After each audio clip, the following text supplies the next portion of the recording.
En el otoño de 2019, Elena García se enfrentó al veredicto que ninguna madre quiere oír en un hospital de Madrid. El tratamiento convencional para la rara enfermedad de su hijo Mateo, de apenas 8 años, ya no era suficiente. La única esperanza, le explicaron con una frialdad protocolaria que helaba los huesos, era una terapia experimental, cuyo coste ascendía a una cifra que ella, una limpiadora que vivía al día en un barrio obrero de la periferia, no podría reunir ni en 3 vidas. Durante los siguientes 2 años, su existencia se convirtió en un laberinto de turnos dobles, súplicas a servicios sociales y una fe inquebrantable que chocaba cada mañana contra la cruda realidad de las facturas y los informes médicos. Cada pequeño avance era devorado por un nuevo retroceso, cada euro ahorrado parecía evaporarse ante una nueva necesidad. La vida se había convertido en una lucha silenciosa y agotadora, librada en los pasillos de un hospital y en la soledad de un pequeño piso con vistas a un patio interior. Hasta que la peor de las noticias, un despido fulminante, se convirtió paradójicamente en la única respuesta a sus plegarias. Pero ¿cómo se sigue luchando cuando cada puerta que tocas se cierra con más fuerza que la anterior?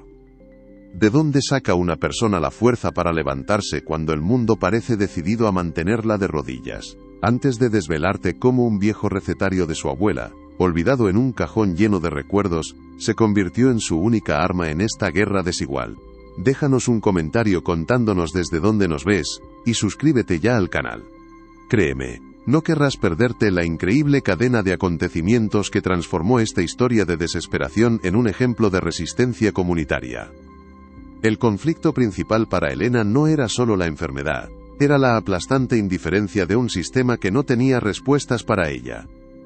El diagnóstico de Mateo no venía con un manual de instrucciones, sino con un presupuesto que parecía una broma macabra, decenas de miles de euros.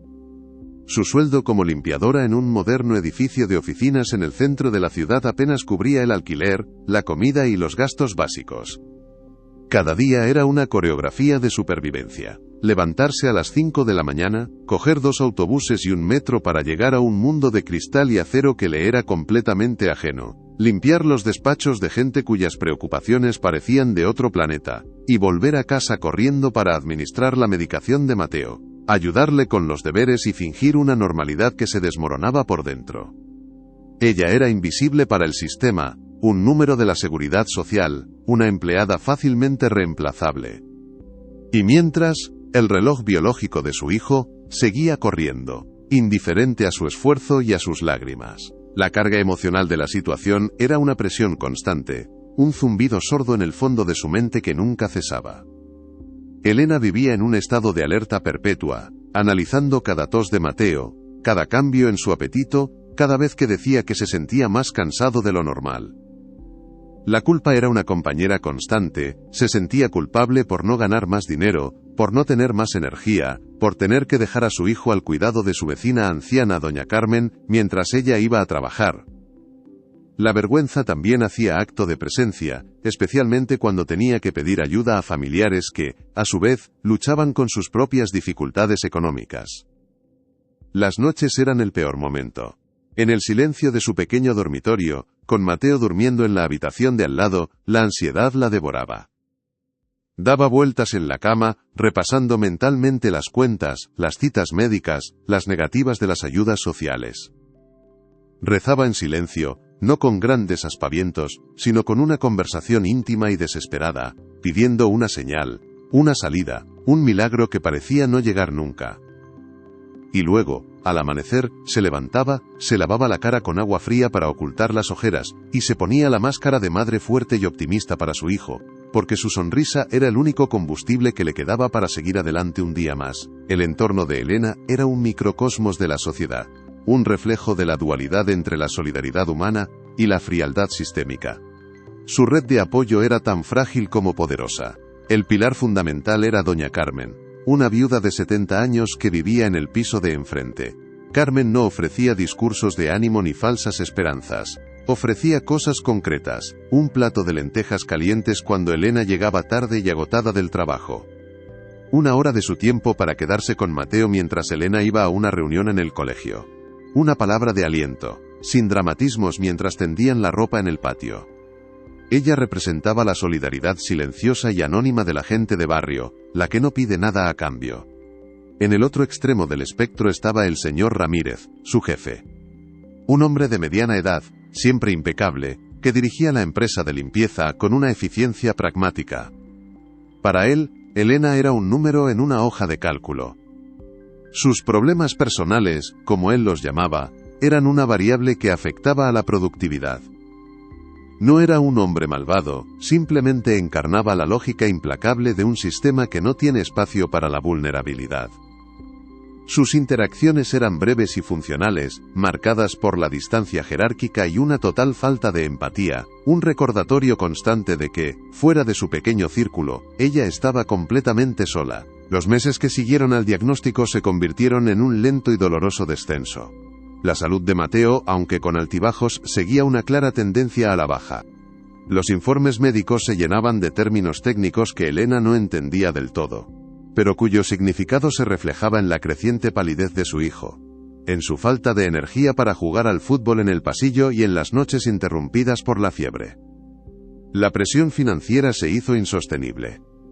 Elena comenzó a vender las pocas cosas de valor que tenía: una pulsera de oro que le había regalado su madre, el viejo televisor del salón, cualquier objeto que pudiera convertirse en unos pocos euros para pagar la farmacia, o una consulta con un especialista privado que le habían recomendado.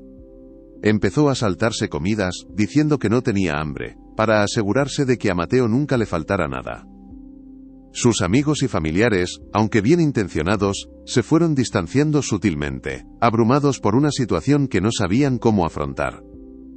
Las llamadas de ánimo se hicieron menos frecuentes, reemplazadas por un silencio incómodo. Elena sentía cómo se iba creando un vacío a su alrededor, como si la enfermedad de su hijo fuera contagiosa. Estaba agotada física y mentalmente, atrapada en un ciclo de trabajo, hospital y soledad, viendo cómo el futuro se estrechaba hasta convertirse en un callejón sin salida. El punto de ruptura llegó una mañana de martes. Mateo se había despertado con una fiebre muy alta y dificultades para respirar. Sin pensarlo dos veces, Elena llamó al trabajo para avisar de que no podría ir y corrió con su hijo a urgencias. Pasó todo el día en una silla de plástico, sosteniendo la mano de Mateo, esperando resultados, con el corazón en un puño. Al día siguiente, se presentó en la oficina con el justificante médico en la mano, preparada para disculparse y ofrecerse a recuperar las horas perdidas. Pero el señor Ramírez la hizo pasar a su despacho. No hubo gritos ni reproches. Con una calma gélida, le explicó que sus constantes ausencias y distracciones estaban afectando al servicio y que la empresa no podía permitírselo. Mientras hablaba, Elena sentía cómo el suelo se abría bajo sus pies. No podía creer lo que estaba oyendo. Le entregó la carta de despido y le deseó suerte. Salió del edificio en un estado de shock, caminando sin rumbo por las calles del centro, ajena al bullicio de la gente. El despido no era solo la pérdida de su única fuente de ingresos, era el golpe de gracia, la confirmación definitiva de que el sistema le había dado la espalda por completo. Esa noche, en la cocina de su casa, mientras Mateo dormía, Elena se derrumbó. Lo había perdido todo.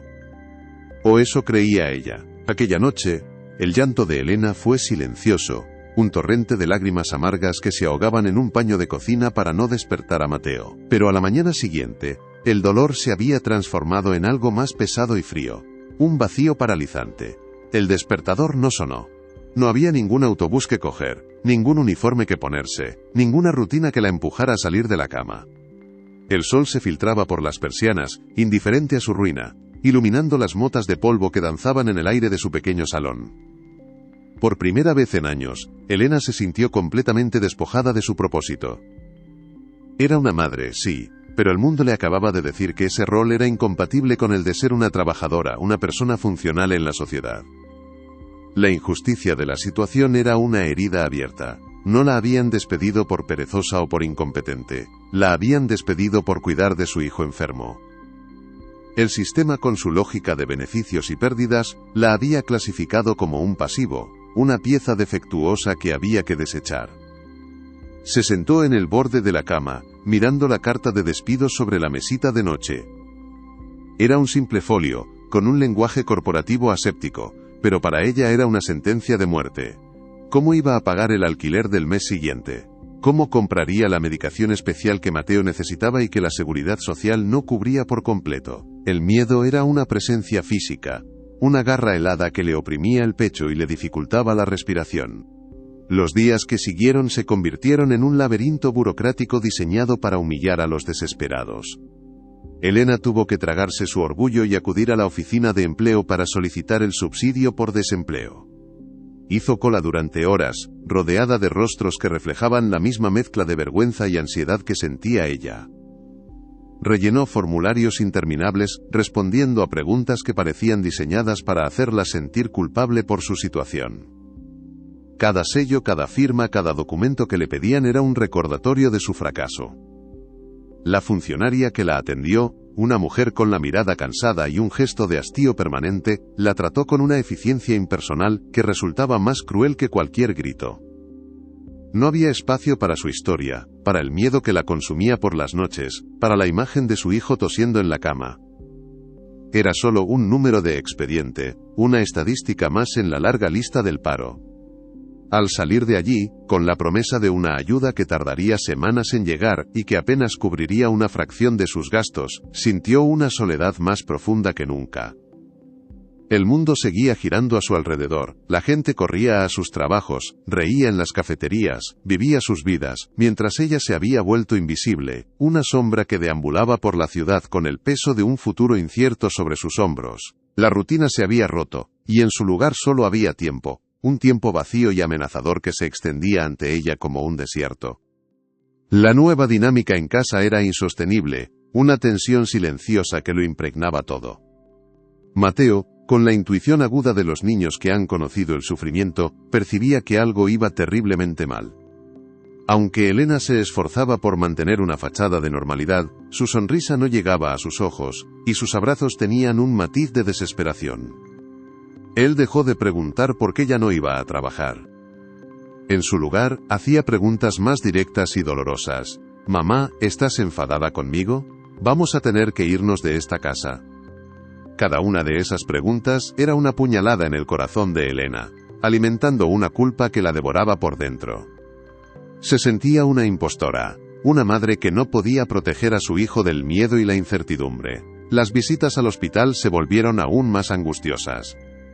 Antes, aunque difíciles, representaban una lucha activa, un paso más en el camino.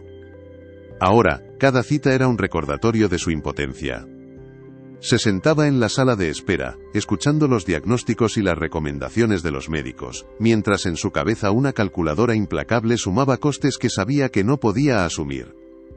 Se sentía como si estuviera actuando en una obra de teatro, asintiendo y tomando notas, fingiendo que tenía la situación bajo control, cuando en realidad se estaba ahogando. La enfermedad de Mateo no esperaba, no entendía de despidos ni de subsidios.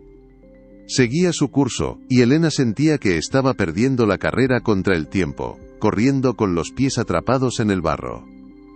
Su primer instinto fue buscar otro trabajo de limpieza, aferrándose a lo único que sabía hacer. Preparó su modesto currículum y recorrió la ciudad, dejando copias en empresas de servicios, en pequeños comercios, en portales de fincas. Pero la respuesta era siempre la misma, a veces explícita, otras velada en una sonrisa compasiva. En cuanto mencionaba que era madre soltera con un hijo que requería atención médica frecuente, el interés de los empleadores se desvanecía. Veían en ella no a una trabajadora dedicada, sino a un problema en potencia, un cúmulo de futuras ausencias y complicaciones. Una tarde después de una entrevista particularmente humillante, en la que el encargado le dijo sin rodeos que no buscaban personas con cargas familiares, Elena volvió a casa bajo la lluvia, empapada y derrotada. Se dio cuenta de que la misma razón por la que había perdido su empleo era la barrera que le impedía encontrar otro. Estaba atrapada en una paradoja cruel. Para cuidar a su hijo necesitaba un trabajo, pero para conseguir un trabajo no podía tener un hijo que necesitara cuidados. Era como si la sociedad le estuviera diciendo que debía elegir entre ser madre o ser trabajadora, y que, en su caso, ambas opciones la conducían al mismo abismo. La frustración se convirtió en una rabia sorda, Una ira contra un sistema injusto que la había etiquetado y descartado sin ni siquiera darle la oportunidad de luchar. El colapso financiero fue rápido y brutal. La escasa indemnización por el despido se evaporó en el pago del alquiler y en facturas atrasadas. El subsidio, cuando finalmente llegó, era una cantidad irrisoria que apenas cubría la comida de 2 semanas. La vida de Elena se convirtió en un ejercicio constante de privación. Empezó a llevar un control obsesivo de cada céntimo en una pequeña libreta. Apuntaba cada gasto, por mínimo que fuera: una barra de pan, 1 litro de leche, el billete de autobús para ir al hospital. Las listas de la compra se redujeron a lo más básico, eliminando cualquier pequeño capricho como la fruta de temporada, o un yogur para ella. Se acostumbró al sonido de su estómago rugiendo, saltándose la cena con la excusa de que no tenía hambre, para que Mateo pudiera repetir si quería.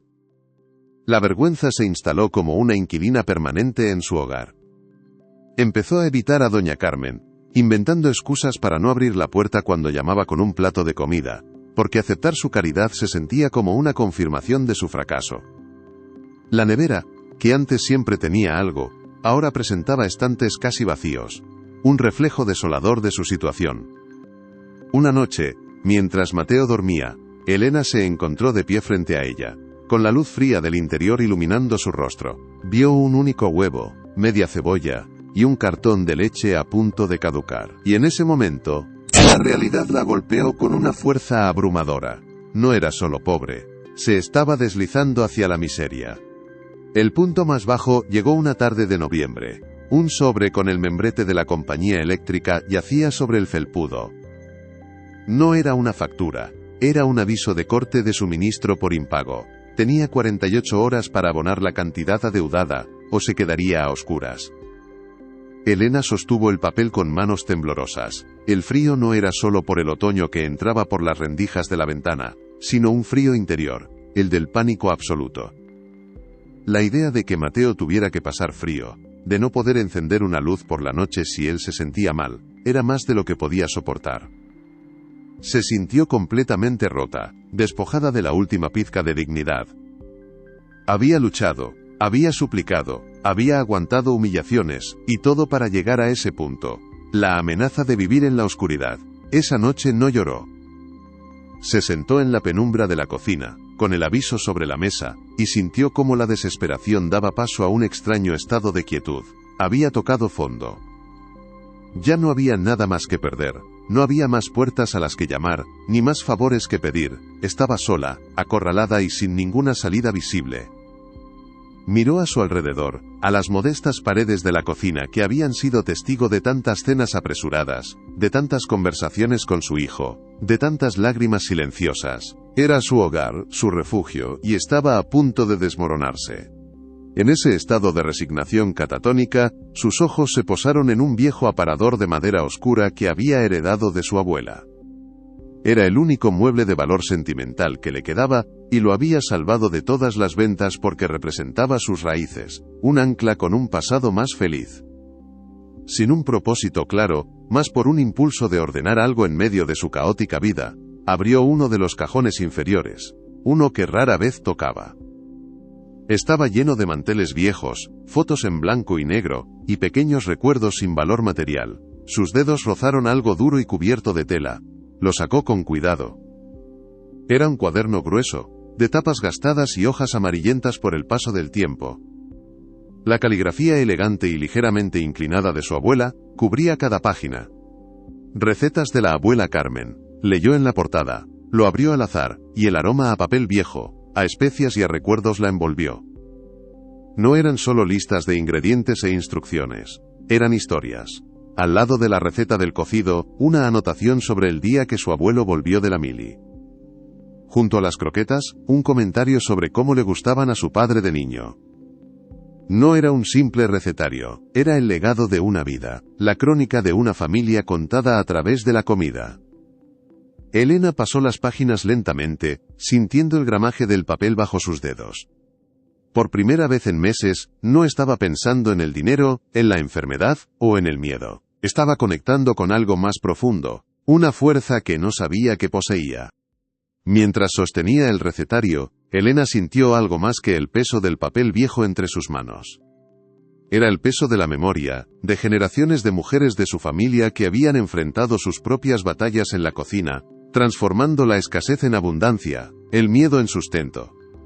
Cada página manchada de aceite, cada anotación en los márgenes, era un testimonio de resiliencia. No era una revelación divina ni un momento de claridad cinematográfica. Fue algo mucho más terrenal y profundo. Fue la constatación de una verdad simple y olvidada: ella sabía cocinar. No como una aficionada, sino como lo hacían su madre y su abuela, con un conocimiento instintivo de los sabores, con la paciencia para un guiso lento, con el amor como ingrediente secreto que no aparecía en ninguna lista. El sistema la había despojado de su trabajo, de su seguridad, de su dignidad, pero nadie podía quitarle el don que residía en sus manos, en su paladar, en su memoria.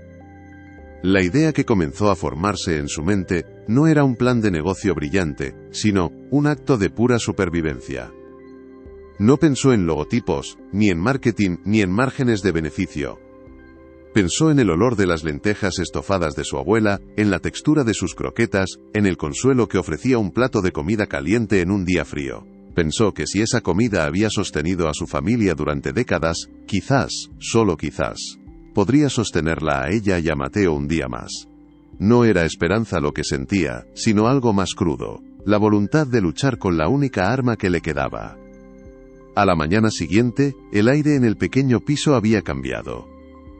La quietud de la desesperación había sido reemplazada por una tensión febril, la de alguien que está a punto de apostarlo todo a una sola carta. Elena vació el monedero sobre la mesa de la cocina. Contó las monedas una por una, formando pequeñas pilas. El total era ridículo, apenas suficiente para una compra modesta. El aviso de corte de luz seguía allí, mirándola como un buitre paciente. Tomó una decisión que a cualquier persona en su sano juicio le parecería una locura. Usaría hasta el último céntimo no para intentar aplazar la deuda, sino para comprar ingredientes. Era una apuesta a ciegas, un salto al vacío sin red de seguridad. Si fallaba, no tendría absolutamente nada. Ni luz, ni comida, ni un solo euro para una barra de pan.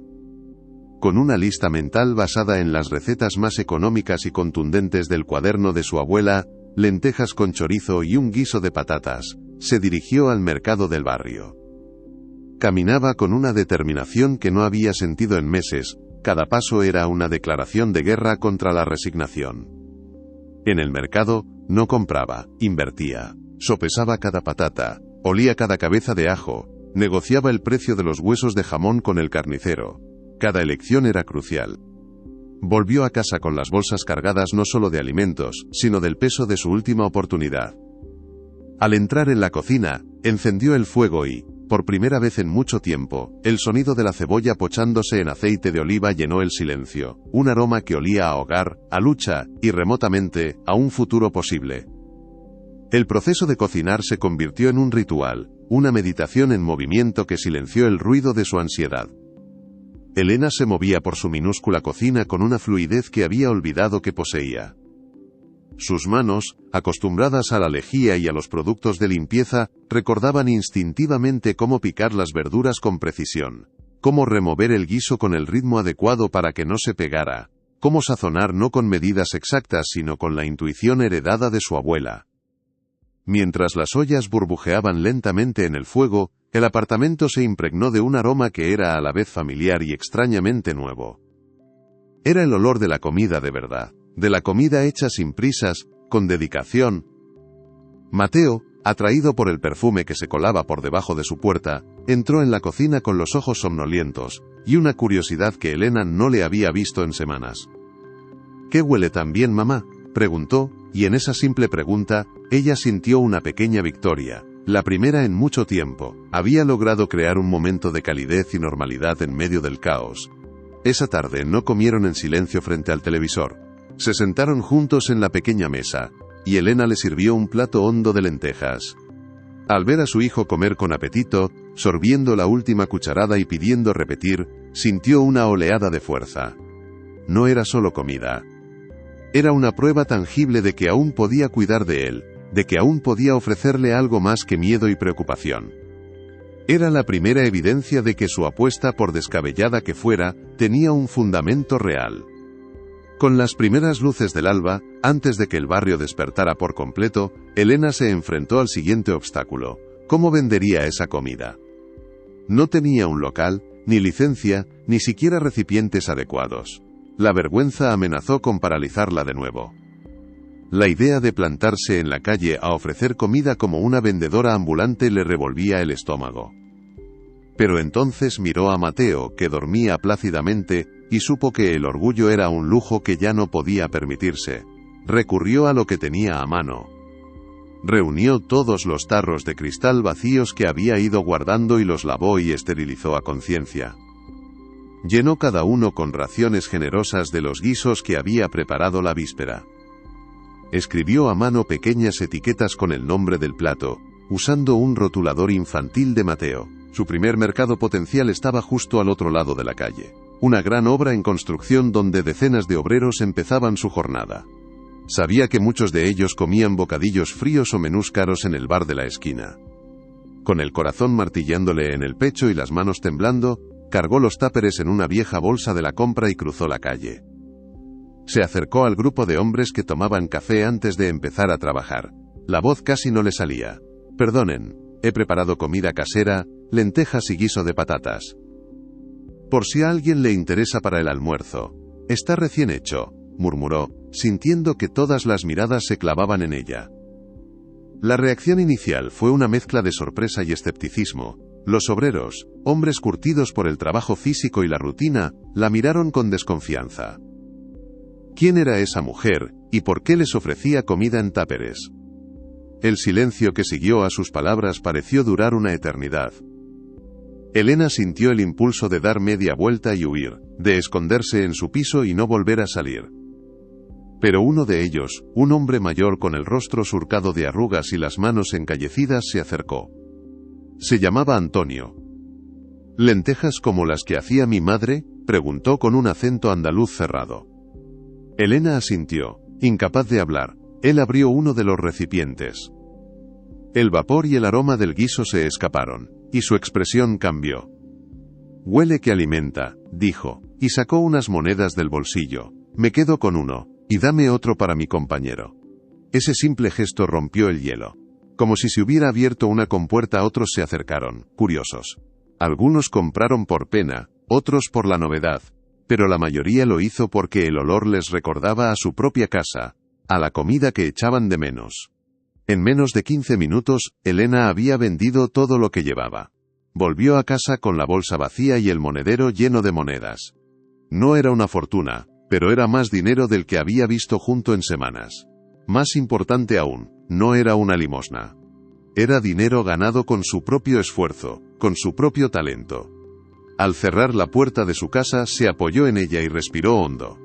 No había ganado la guerra, pero acababa de ganar la primera batalla.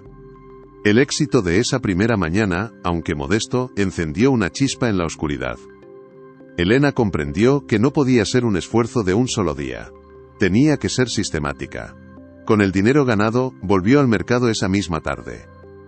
Esta vez, pudo comprar un poco más de cantidad y variedad. Añadió a su repertorio las famosas croquetas de su abuela, un plato que requería más trabajo pero que era un éxito seguro. Su rutina se transformó en la de una pequeña empresaria de supervivencia. Se levantaba a las 4 de la mañana para empezar a cocinar, aprovechando las horas de silencio mientras Mateo dormía. La cocina se convirtió en su cuartel general, un laboratorio de sabores, donde cada día se libraba una pequeña batalla contra la precariedad. Aprendió a optimizar los recursos, a no desperdiciar nada. Las cáscaras de las verduras servían para hacer caldo, el pan duro se convertía en picatostes. Su vida se regía por el reloj de los fogones y el horario de los obreros. A las 8 de la mañana, salía con su mercancía, y al mediodía, volvía a salir con los segundos platos. Su presencia se convirtió en una constante en la obra. Los trabajadores ya no la veían como una extraña, sino como la señora de los guisos. Empezaron a hacerle encargos de un día para otro. «Elena, guárdame unas lentejas para mañana». «Oye, ¿cuándo vas a hacer albóndigas?». La llamaban por su nombre. Había dejado de ser invisible. Esta nueva dinámica, sin embargo, trajo consigo un nivel de agotamiento que Elena nunca había experimentado, ni siquiera en sus peores días como limpiadora. Era un trabajo físico y mentalmente extenuante, sin horarios ni descanso. Las jornadas de 16 horas se convirtieron en la norma. Cocinar, limpiar, comprar, vender, cuidar de Mateo, supervisar sus deberes. Era una lista interminable de tareas que la dejaban sin aliento. Por las noches, caía en la cama rendida, con el cuerpo dolorido por las horas de pie, y las manos oliendo a ajo y a cebolla. Pero era un cansancio diferente. Ya no era el agotamiento de la desesperanza, sino el de la lucha. Cada músculo dolorido era un recordatorio de que estaba haciendo algo, de que estaba moviéndose hacia adelante. El dinero que ganaba era precario, fluctuante. Un día de lluvia significaba menos ventas. Si un ingrediente subía de precio, su margen de beneficio se reducía a casi nada. Vivía en el alambre, calculando cada céntimo, pero por primera vez en mucho tiempo, sentía que tenía cierto control sobre su destino. La dependencia de un jefe, de un sistema que la había desechado, había sido reemplazada por una dependencia de su propia fuerza de voluntad. Y esa fuerza, descubrió, era mucho más fiable. Se estaba construyendo a sí misma de nuevo, plato a plato, tupper a tupper. El dinero obtenido en esa primera venta no fue a parar a la hucha, ni se usó para pagar una pequeña parte de la deuda de la luz. Elena, en un acto de fe empresarial casi inconsciente, lo reinvirtió íntegramente. Aquella misma tarde regresó al mercado, pero esta vez no con la desesperación de quien compra para sobrevivir un día más, sino con la precisión de una estratega. Llevaba el cuaderno de su abuela en el bolso y su lista de la compra era ahora un plan de producción. Añadió a su oferta las albóndigas en salsa y las croquetas de jamón, platos que requerían más tiempo de preparación y una mayor inversión inicial, pero que prometían un margen de beneficio ligeramente superior. Su apuesta funcionó. La fama de «la señora de los guisos» se extendió por el andamio. Los obreros ya no esperaban a verla llegar, la buscaban. Empezaron a hacerle encargos por adelantado, creando una demanda predecible que le permitía planificar mejor sus compras. Sin embargo, este crecimiento orgánico trajo consigo un enemigo silencioso e implacable: el límite de su propia capacidad física. Su cocina, diseñada para una familia pequeña, se convirtió en un cuello de botella. Las ollas se le quedaban pequeñas, los fuegos no daban abasto, y el espacio en la nevera era un lujo. El agotamiento se acumulaba en sus huesos, y una tarde, mientras intentaba atender a Mateo y vigilar 3 preparaciones a la vez, el olor a quemado inundó el piso. Una olla entera de lentejas, la producción de todo un día, carbonizada en el fondo. El impacto no fue solo la pérdida económica, que era devastadora, sino el golpe moral. Comprendió que trabajar más duro ya no era la solución. Aquella olla quemada fue una lección brutalmente simple y dolorosa. La pasión y el esfuerzo no eran suficientes sin un sistema. La necesidad la obligó a pensar no como una cocinera, sino como una ingeniera de procesos. Se sentó esa noche, con el olor a chamuscado todavía en el aire, y en lugar de lamentarse cogió una libreta y empezó a diseñar un flujo de trabajo. Desglosó cada receta en pasos y calculó los tiempos.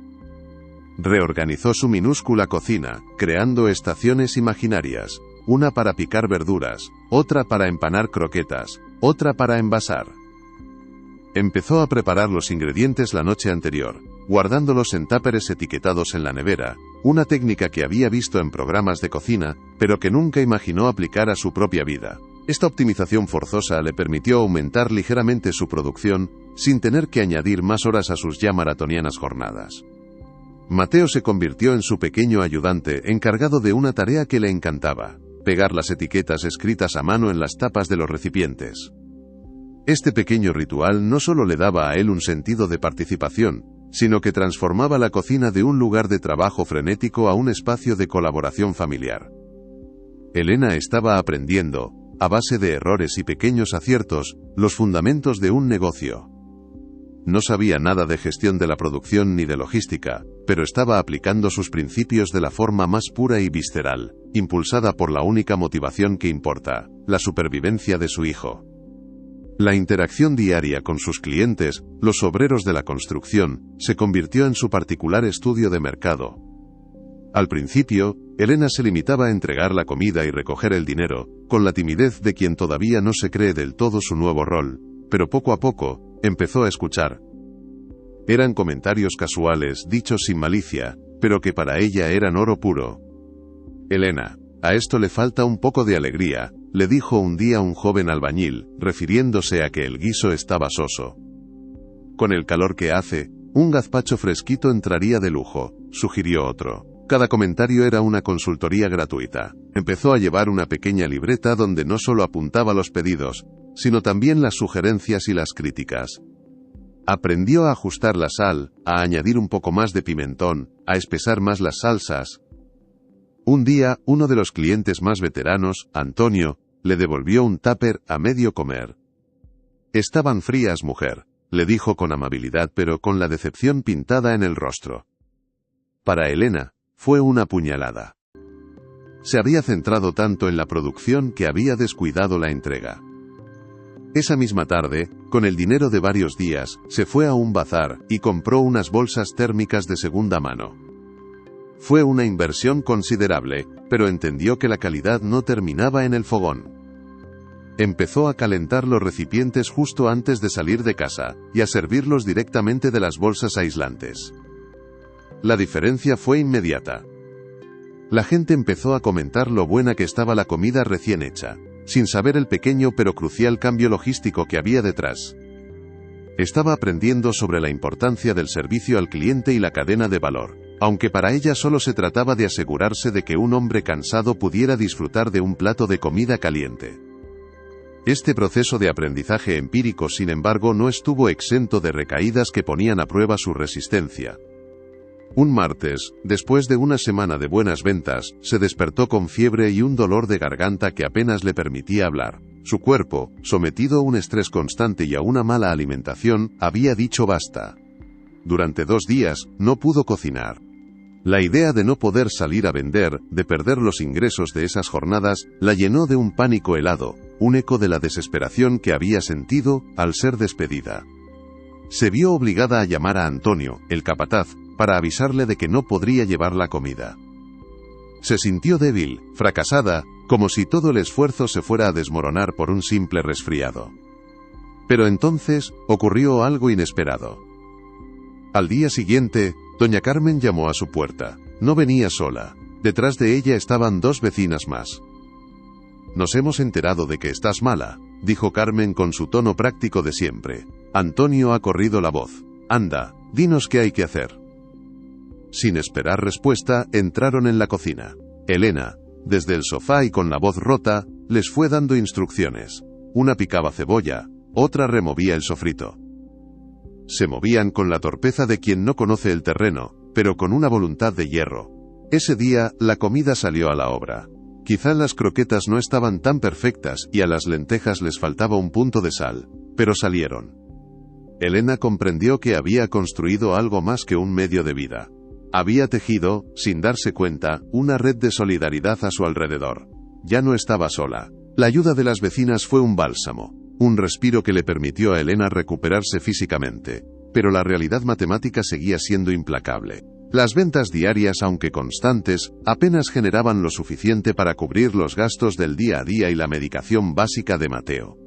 El coste del tratamiento experimental seguía siendo una cifra astronómica, un horizonte tan lejano que parecía inalcanzable.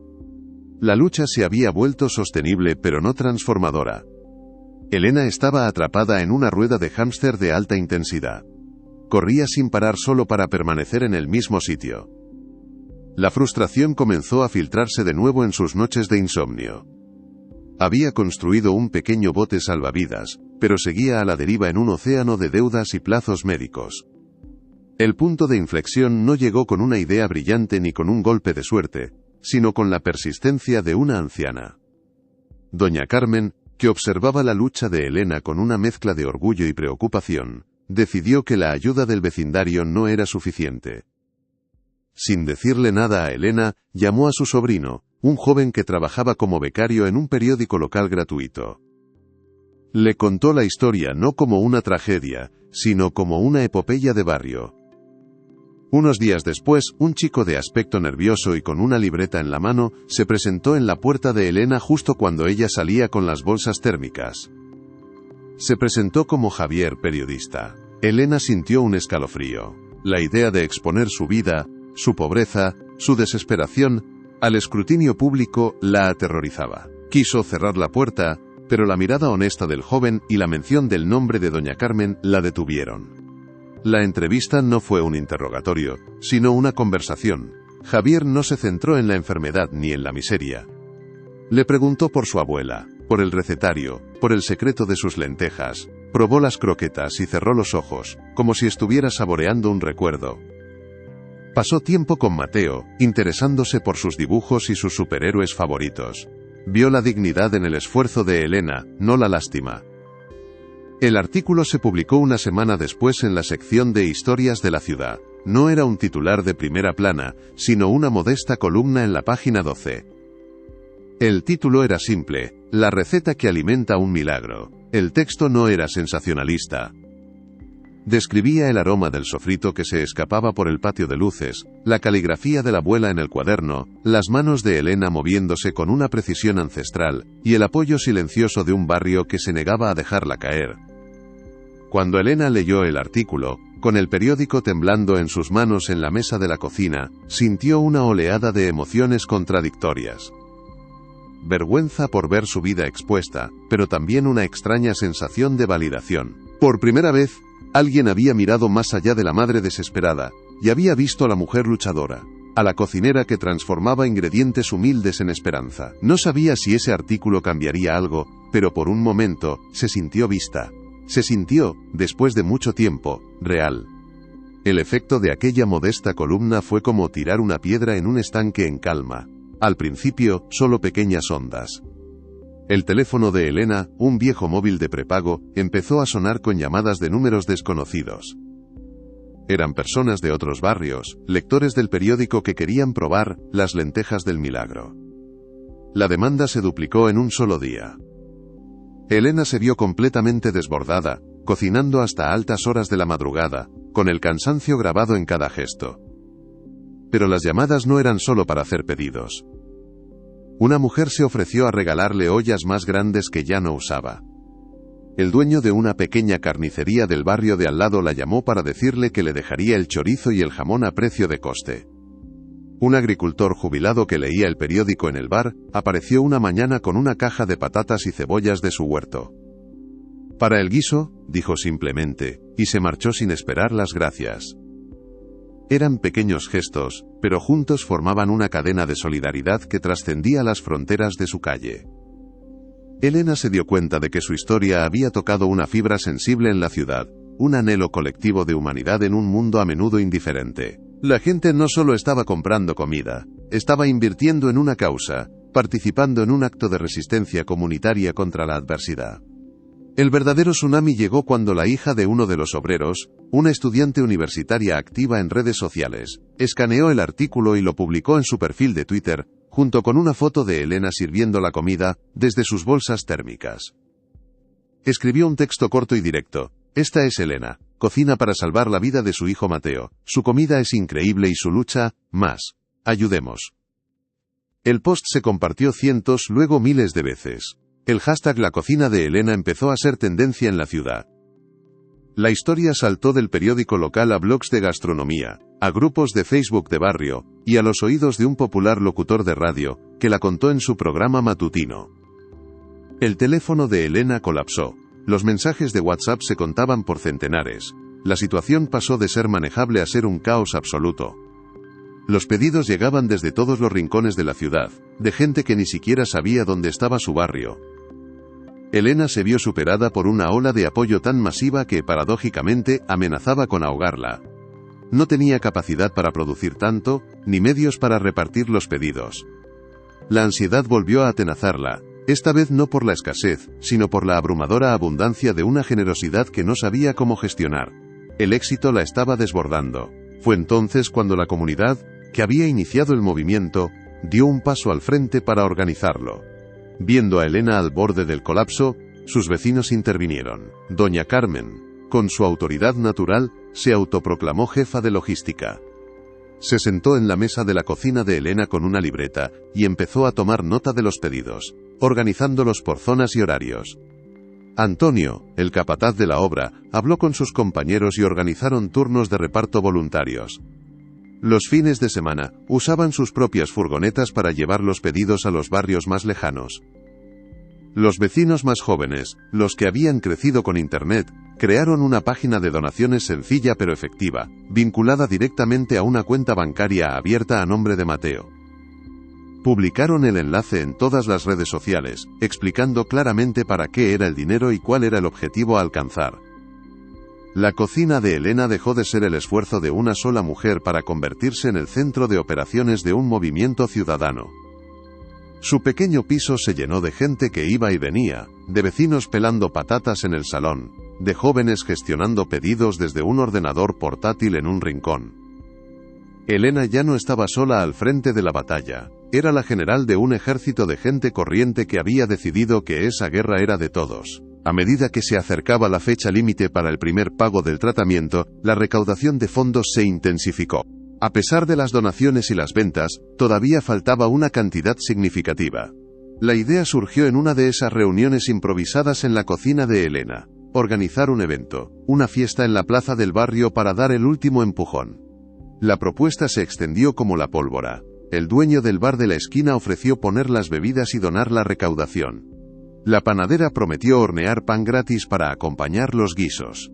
Un grupo de música local se ofreció a tocar durante toda la tarde. El evento se bautizó como Un plato por Mateo. El día señalado, la plaza, normalmente un lugar tranquilo y algo destartalado, se transformó en un hervidero de vida y solidaridad. Se montaron largas mesas donde el equipo de voluntarios servía raciones de los platos estrella de Elena. Había colas de gente que daban la vuelta a la plaza, personas de todas las edades y de todos los barrios que habían acudido a la llamada. No era solo un acto para recaudar fondos, era una celebración de la comunidad, una demostración de fuerza colectiva. Elena, con un delantal y el rostro cansado pero iluminado por una sonrisa, servía platos sin parar, mirando a su alrededor con incredulidad. Veía a su hijo correteando entre las mesas, más animado que nunca, y comprendía que lo que estaba ocurriendo era mucho más grande que su propia historia. Al caer la noche, cuando la música se detuvo, y el último plato fue servido, llegó el momento de la verdad. Sobre una de las mesas, bajo la luz de una farola, colocaron las urnas de donaciones y las cajas con la recaudación del día. El silencio se apoderó de la plaza. Doña Carmen, Antonio y un par de vecinos más empezaron el recuento, mientras Elena observaba, con el corazón en un puño, abrazando a Mateo. El sonido de los billetes y las monedas era lo único que se oía. El proceso pareció durar una eternidad. Finalmente, uno de los jóvenes que llevaba la cuenta online, levantó la vista de su móvil. «Lo tenemos», dijo con la voz quebrada. «Sumando lo de hoy, lo hemos conseguido». No hubo una explosión de júbilo. Lo que siguió, fue una oleada de emoción contenida, un suspiro colectivo de alivio que recorrió la plaza. Las lágrimas brotaron en los ojos de Elena, pero esta vez no eran de desesperación, sino de una gratitud tan inmensa, que no cabía en su pecho. Miró los rostros de sus vecinos, de los obreros, de la gente anónima que había hecho suya su lucha, habían movido una montaña, céntimo a céntimo, plato a plato. En ese instante, Elena comprendió la verdadera naturaleza del milagro por el que tanto había rezado. No había caído del cielo en forma de dinero. Se había construido en la tierra, con el esfuerzo y la bondad de cientos de manos anónimas, unidas por el poder transformador de un plato de comida casera. El primer pago del tratamiento no fue un acto ceremonial, sino un trámite burocrático cargado de un simbolismo abrumador. Elena se encontró en la sala de administración de una clínica privada, un espacio aséptico y silencioso que contrastaba radicalmente con el bullicio de su cocina. Sostenía en la mano una tarjeta de débito, la misma que durante años solo había servido para retirar las pocas decenas de euros que le quedaban para pasar la semana. Ahora, contenía la esperanza de cientos de personas. Cuando la empleada, con una eficiencia impersonal, le indicó el importe a pagar, Elena introdujo la tarjeta en el datáfono, y tecleó el PIN con unos dedos que no temblaban de miedo. sino del peso de la gratitud. El sonido del recibo al imprimirse fue el más hermoso que había oído en su vida. No era el fin de la lucha, sino el comienzo de la verdadera batalla médica. Las visitas al hospital se convirtieron en una nueva rutina, pero una despojada de la angustia de la incertidumbre. Mateo, con la inocencia de sus 8 años, afrontaba las sesiones con una valentía que asombraba a las enfermeras, más interesado en los dibujos de las paredes que en el tratamiento en sí. Para Elena, cada informe médico positivo, cada pequeño avance en los análisis de sangre, era la recompensa tangible a cada cebolla picada, a cada olla removida hasta el amanecer. Había dejado de correr contra el tiempo para empezar a caminar a su lado, marcando el ritmo de una recuperación que ya no era un sueño lejano, sino una realidad que se construía día a día. La fama repentina, sin embargo, trajo consigo un desafío logístico que amenazaba con devorar el proyecto. La pequeña cocina de Elena, el corazón de la operación, se había convertido en una trampa. No había espacio, ni capacidad de refrigeración, ni potencia de fuego suficiente para satisfacer una demanda que se había vuelto viral. Durante una semana, vivió al borde del colapso, durmiendo apenas 2 horas por noche, intentando cumplir con una avalancha de pedidos que la superaba por completo. La solución, una vez más, no vino de un plan maestro, sino de la propia comunidad que ella había alimentado. El párroco del barrio, un hombre mayor que había seguido la historia desde la distancia, le ofreció el uso de la cocina del centro social de la parroquia. Era un espacio amplio, industrial, equipado con fogones potentes y grandes cámaras frigoríficas, que solo se usaba para eventos puntuales. El primer día que Elena entró en aquella cocina, sintió una mezcla de vértigo y liberación. El eco de sus pasos sobre el suelo de baldosas blancas era el sonido de un nuevo comienzo. Ya no era una madre cocinando para sobrevivir en su piso. Era la responsable de una operación comunitaria. Con la ayuda de los vecinos más jóvenes, creó un sistema de pedidos online rudimentario a través de un simple formulario de Google, y organizó un menú semanal fijo para poder planificar las compras y la producción. Estaba, sin saberlo, sentando las bases de un negocio sostenible. Con un espacio más grande y un sistema organizado, Elena se enfrentó a una nueva realidad. No podía hacerlo todo sola. La idea de contratar a alguien le daba pavor. Significaba asumir una responsabilidad, pagar un sueldo, depender de otra persona. Pero entonces pensó en las mujeres que veía cada mañana en la puerta del colegio, mujeres con su misma mirada cansada, atrapadas en trabajos precarios, o directamente en el desempleo. Su primera empleada no fue seleccionada por su currículum, sino por su historia. Se llamaba Fátima, una madre soltera del barrio que había perdido su trabajo como camarera de piso durante la pandemia. Elena no le hizo una entrevista. Se sentó con ella a tomar un café y le preguntó si sabía hacer unas buenas croquetas. Pronto se unió a ellas Mónica, otra vecina que necesitaba un trabajo con horario flexible para cuidar de sus padres ancianos. La cocina del centro social se transformó. Dejó de ser un lugar de trabajo para convertirse en un refugio, un espacio de sororidad donde, entre el vapor de los guisos y el sonido de los cuchillos contra las tablas de cortar, se compartían problemas, se ofrecían consejos y se tejía una red de apoyo mutuo. La cocina de Elena dejó de ser el nombre de un proyecto individual para convertirse en el símbolo de un colectivo de mujeres que se levantaban unas a otras. Esta nueva estructura profesional redefinió por completo el lugar de Elena en el mundo. Dejó de ser una receptora de ayuda para convertirse en una generadora de oportunidades. Su relación con el entorno cambió drásticamente. Los funcionarios del ayuntamiento, que antes la habían tratado con displicencia burocrática, ahora la recibían con respeto para ayudarla a formalizar su proyecto como una cooperativa de inserción social. Los proveedores que al principio le vendían con recelo, ahora le ofrecían los mejores productos y condiciones de pago flexibles, orgullosos de formar parte de su historia. Incluso su percepción de sí misma se transformó. Se encontró tomando decisiones, gestionando un pequeño equipo, negociando con proveedores y planificando menús con una seguridad que nunca había creído poseer. Su antiguo jefe, el señor Ramírez, probablemente nunca supo en qué se había convertido aquella empleada que despidió por problemas personales. Pero Elena ya no sentía rencor, solo una indiferencia lejana. Su vida ya no se definía por las puertas que le habían cerrado, sino por las que ella misma, con sus propias manos, había aprendido a construir. Ya no era una víctima del sistema, se había convertido en un pequeño pero poderoso sistema en sí misma. Los meses pasaron y la primavera dio paso a un verano que trajo consigo la mejor de las noticias. Los médicos confirmaron que el tratamiento estaba funcionando por encima de las expectativas. La enfermedad de Mateo no había desaparecido, pero estaba en remisión, controlada. El niño que apenas tenía fuerzas para levantarse del sofá ahora corría por la plaza del barrio, la misma plaza donde la comunidad se había unido para salvarle. Una tarde, mientras vigilaba a su hijo jugar al fútbol con otros niños, Elena sintió una paz que no recordaba haber experimentado nunca. No era la euforia de la victoria, sino la calma profunda de la normalidad recuperada. La vida seguía teniendo sus desafíos, las facturas llegaban, la gestión de la cooperativa requería un esfuerzo constante y el futuro de la salud de Mateo aún exigía vigilancia.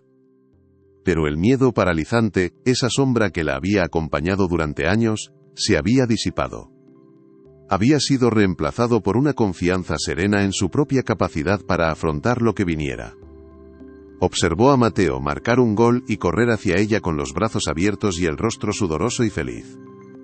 En ese abrazo, Elena encontró el verdadero significado de todo su esfuerzo. No había luchado por un milagro, había luchado por volver a tener tardes como aquella.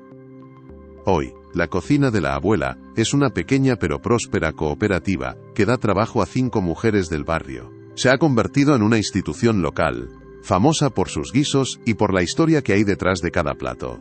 Elena ya no cocina por desesperación, sino por vocación. Ha encontrado su propósito no en la adversidad, sino en la solución que ella misma creó. El recetario de su abuela, ahora guardado como un tesoro, descansa en un estante de la nueva cocina. Un recordatorio permanente de que la respuesta a sus plegarias no llegó en forma de un cheque caído del cielo. La respuesta estaba en sus propias manos, en el legado de las mujeres de su familia, en la fuerza de una comunidad que se negó a mirar para otro lado. Elena aprendió que la fe más poderosa no es la que espera milagros, sino la que te da el coraje para construirlos, ingrediente a ingrediente, día a día. Su historia se convirtió en una leyenda silenciosa en el barrio, un testimonio de que incluso en la más profunda oscuridad, el aroma de un guiso hecho con amor puede ser suficiente para volver a encender la luz. Si crees que ninguna lucha merece ser librada en soledad, y que cada pequeño gesto de apoyo puede cambiar una vida, comparte esta historia. Suscríbete para conocer más relatos reales de personas que, como Elena, se negaron a rendirse. Gracias por acompañarnos. La historia de Elena García no es, en el fondo, una historia sobre comida, tampoco es una crónica sobre la enfermedad o la pobreza, es un relato sobre la alquimia de la desesperación, el proceso por el cual el dolor más profundo puede ser transformado en el propósito más sólido. El despido que la dejó en la calle, el aviso de corte de luz que la empujó al abismo, la vergüenza de tener que pedir ayuda. Cada uno de esos momentos, que en su día fueron heridas abiertas, son ahora los cimientos sobre los que se sostiene su nueva vida.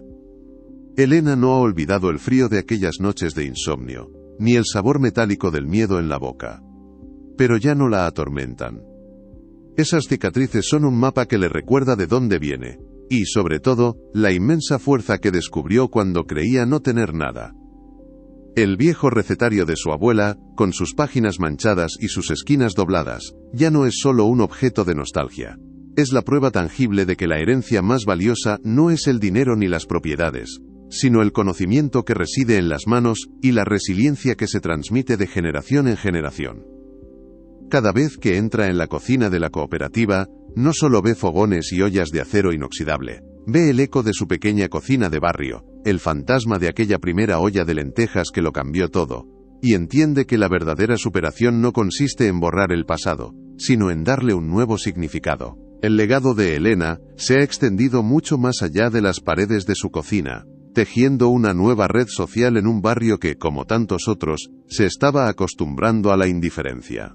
La cocina de la abuela no es solo un lugar donde se compra comida casera, se ha convertido en el corazón no oficial de la comunidad.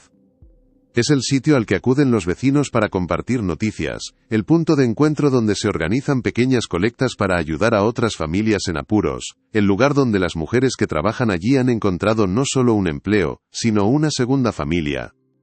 La historia de Elena actuó como un catalizador, demostrando a la gente del barrio que la solidaridad no es un acto de caridad, sino una herramienta de supervivencia colectiva. Inspirados por su ejemplo, otros pequeños emprendimientos han florecido.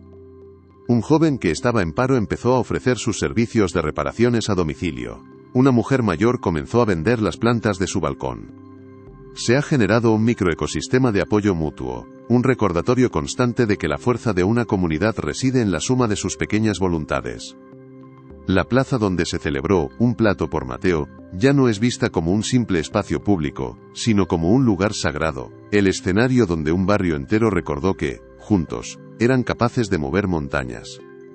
Elena, sin pretenderlo, les devolvió la fe no en los milagros, sino en ellos mismos. A fin de cuentas, la gran lección que nos deja este viaje es una profunda redefinición de lo que significa la palabra milagro. Durante meses, Elena rezó por una intervención divina, por una solución mágica que cayera del cielo y resolviera sus problemas de un plumazo. Se imaginaba un billete de lotería premiado, un benefactor anónimo, una ayuda gubernamental inesperada. Pero el universo le respondió de una forma mucho más profunda y exigente. El milagro no fue un evento pasivo que le sucedió, sino un proceso activo que ella misma tuvo que construir, pieza a pieza, con sus propias manos. La respuesta a sus oraciones no fue el dinero, sino la catástrofe que la despojó de todo, y la obligó a encontrar el único recurso que nadie podía quitarle: su propio talento.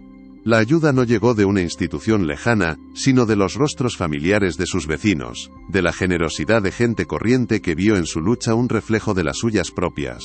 Elena aprendió que la fe más poderosa no es la que espera sentada, sino la que te impulsa a dar el primer paso en la más absoluta oscuridad, confiando en que ese pequeño movimiento inspirará a otros a caminar contigo.